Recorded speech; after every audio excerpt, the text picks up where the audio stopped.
Wala nang magkulitan kasama si Louie TV.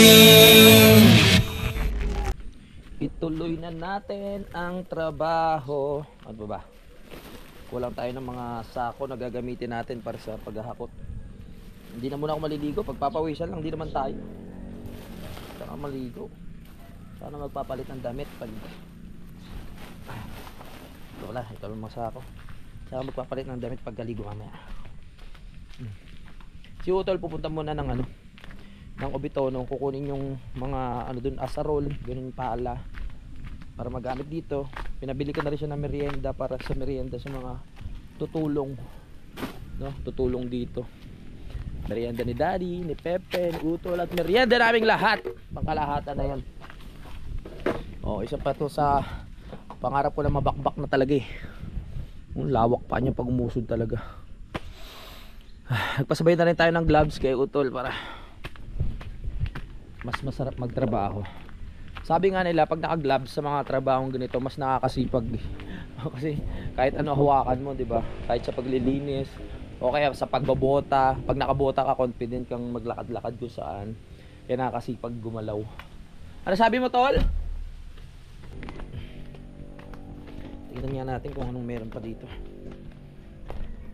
Yun pala. Tak-tak. Pwede na 'to. Ang bigat kasi ng tak-tak namin eh. Parang mga ano to, 1 kilo.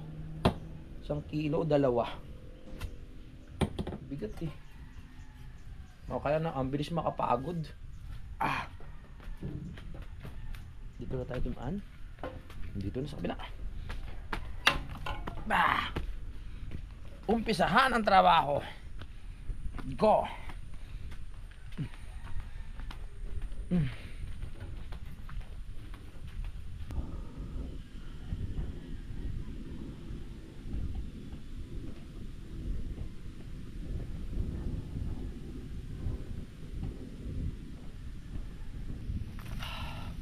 Hindi umpisahan, walang mangyayari. Go.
Di ba pagod ka na agad pag ito parang gamit mo?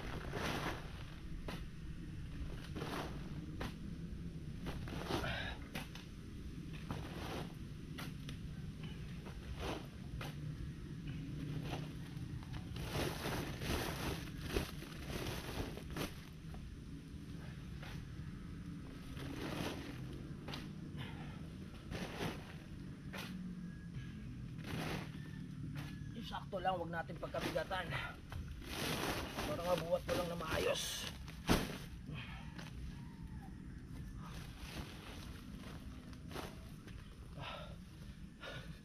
Parang sumakit ah.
Lumalagotok yung mga buto ko. Kulang na sa exercise. Parang ano lang to, parang sa ubitono lang. Medyo nanibago, ilang araw ding ano eh. Puro layas, puro inom. Maya maya lang nasa kondisyon na ulit yung katawan natin yan.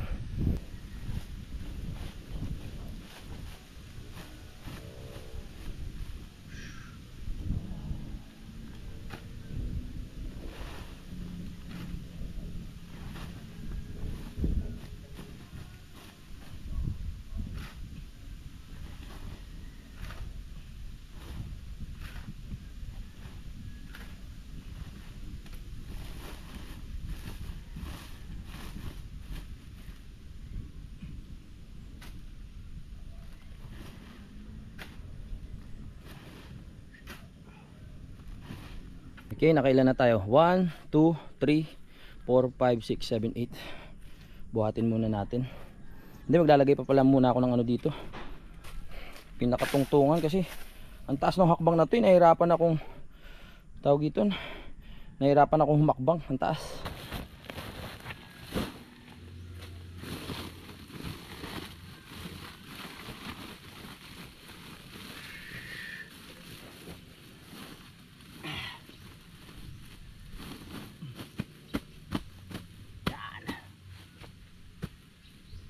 Right.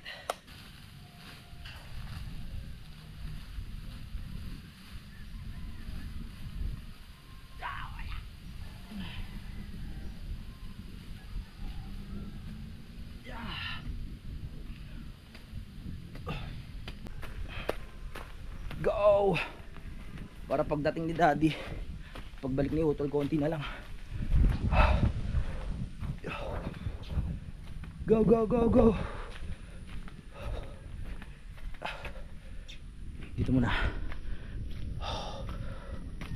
Yeah.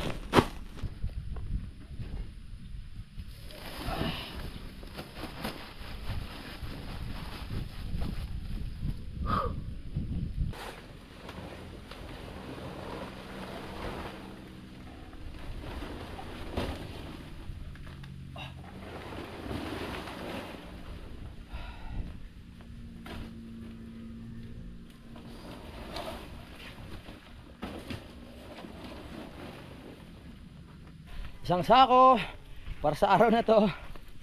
Meron pa, marami pa.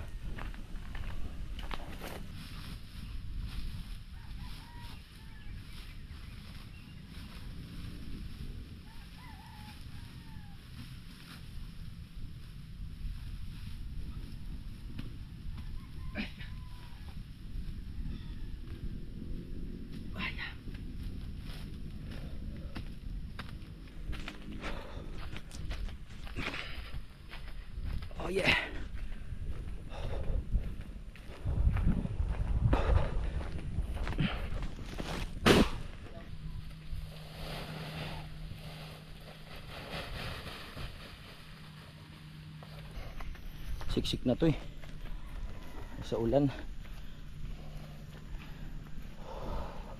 Ano? So si Utol aalis muna mga panalig na tulad yan na sabi ko. Punta muna ng Obitono. Kaya ko to. Pagdating ni Utol halos matatapos na yung tambak dito. Yeah.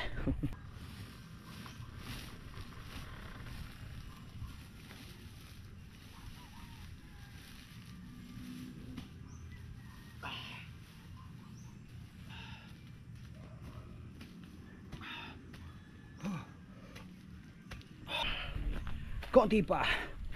Ay hindi, madami pa pala.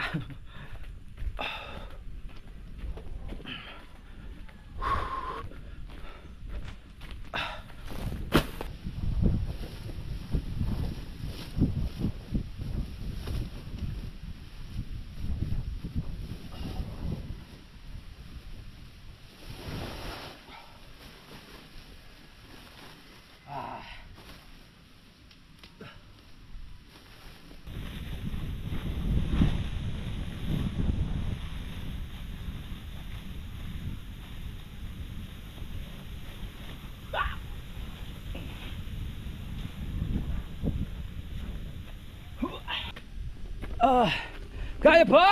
Kaya pa! Sipag at syaga lang ang kailangan.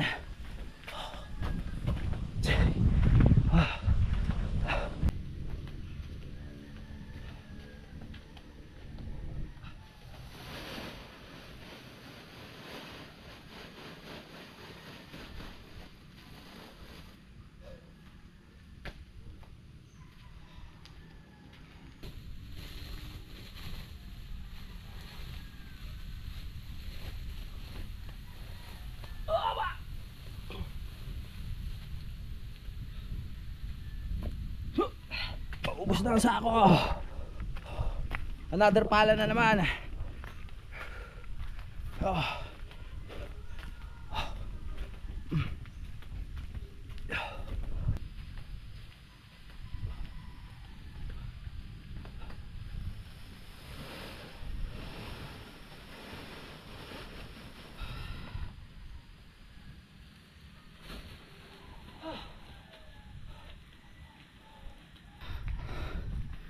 Yan o, napupuno na siya. Naubos ko na yung mga sako na nilagyan natin ng lupa. Karga ulit tayo ng ano, lupa nito. Right.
Ito na ulit.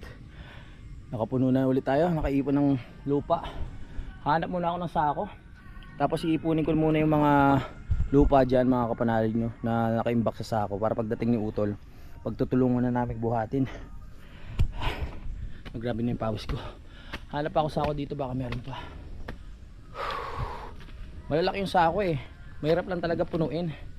Kasi ang hirap din naman buhatin, di ba? Dapat control lang. May sako pa ba dyan? Ito, marami pang sako to. Oh! Shhh. Yan, dami pa. Ayos. Punuin muna natin.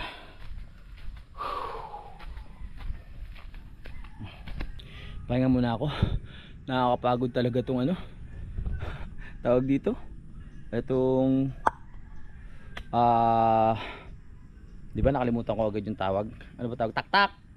Bigat talaga, mahawakan yung hindi nyo kakayanin ng isang kamay eh. Lalo na pag manipis-nipis yung kamay nyo, hindi nyo siya mahahangat.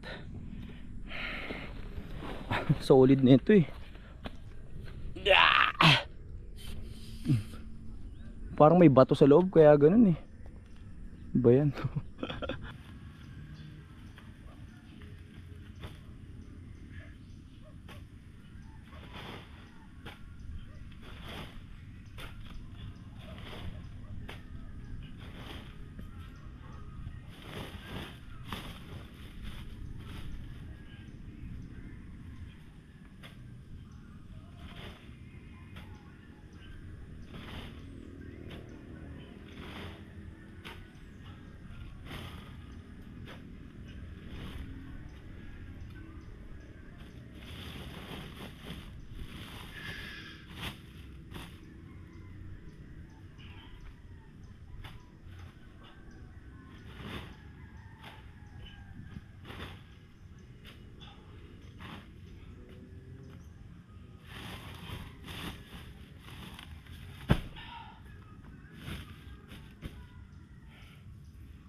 (9:04) So wala pa rin si Utol mga kapanalig no. Si Daddy wala pa rin. Si Pepe malayo pa kasi yun eh. Sa bus pa. Itong hagdanan pag nabakbak natin to mga kapanalig, itong area na to, so magiging ano siya eh, tawag dito, mawawalan siya ng harang no. Lalagyan na lang natin ng hollow blocks yan para hindi matapon yung lupa sa loob. Ito yung pinakamuhon, di ba? Yan. So ito mababakbak din. Kailangan malagyan agad natin ng suporta para hindi mabakbak yung lupa sa gilid. Sobra naman yung plywood hollow blocks na binili natin. So kakasya dito yun. Yun yung mga sinasabi ni Daddy na ano, na mga bigla ang kailangan gawin. Kaya kailangan ready tayo sa mga materyales. Sa bagay, tama naman yung punto ni Dad. Kailangan magpasobra na palagi. para mai-stack na lang dito, kasi napakahirap magpahakot sa mga tropa natin dyan sa taas mga kapanalig, no? May mga ginagawa minsan, yung iba nag-aaral, so hindi agad-agad ano mahahakot. Hingal ako kanina pa ako nagbabakbak eh. Ito na yung mga naipon ko, my goodness.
Yeah.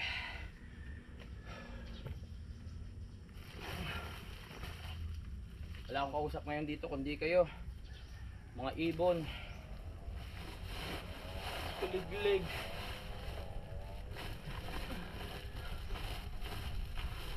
After kong maubos itong mga sako, pahinga muna ako.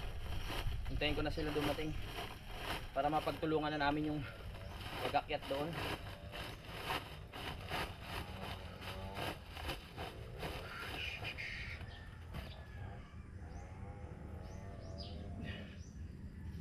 Aha. Yeah. Yeah. Parang sanay na rin yung kamay ko. Hindi na siya ganong sumasakit eh. Dahil nga yung trabaho namin sa Ubitono, may mas mabigat pa dito.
Nakailan na tayo? 1, 2, 3, 4, 5, 6, 7, 8, 9, 10, 11, 12, 13.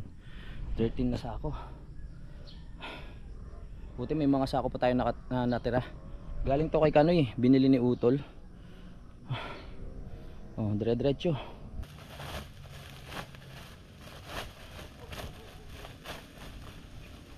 Wala pang mga backup. Mga backup. Waya.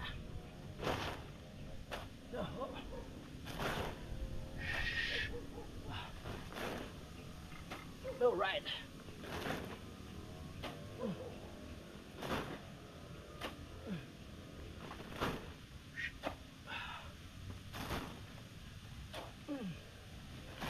Nice one. Yeah.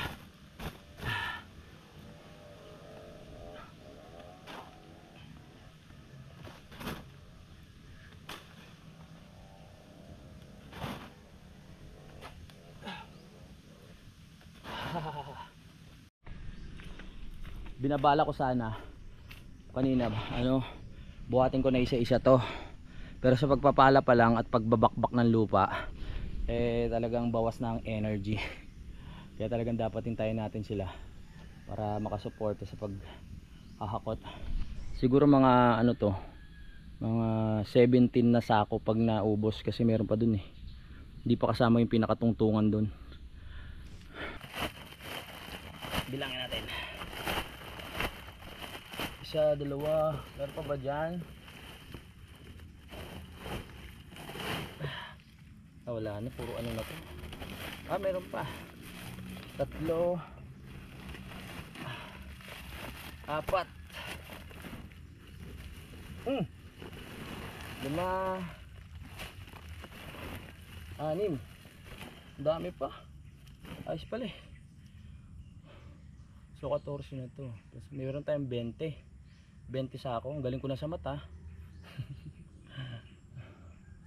Meron tayong 20 sako na hakutin. Bigla ako ng lata Wala pa kasi akong breakfast Uminom lang ako ng mainit na tubig kanina. Tapos diretso trabaho para talagang ma-burn yung fats. Ramdam ko na ngayon.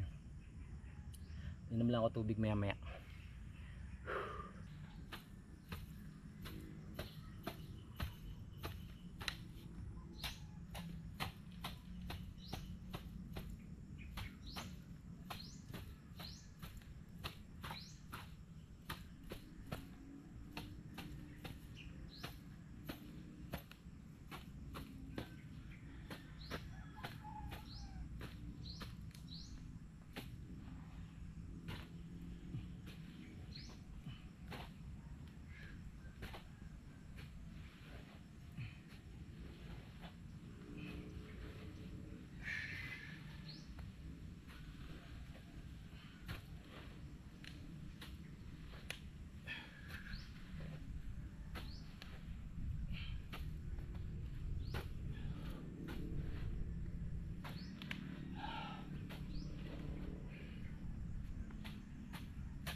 Akala ko nagdatingan na sila.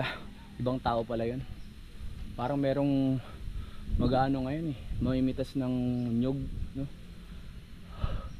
Dami kasing dito bunga. Yung kala Kuya Jun.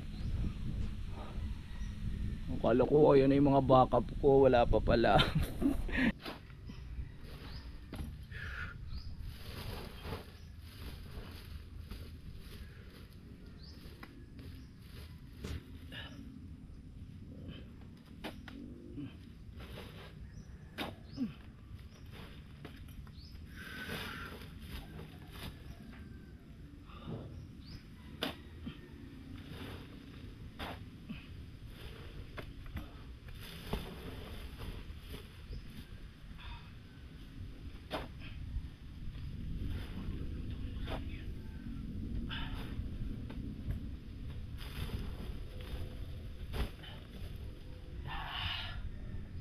Let's go.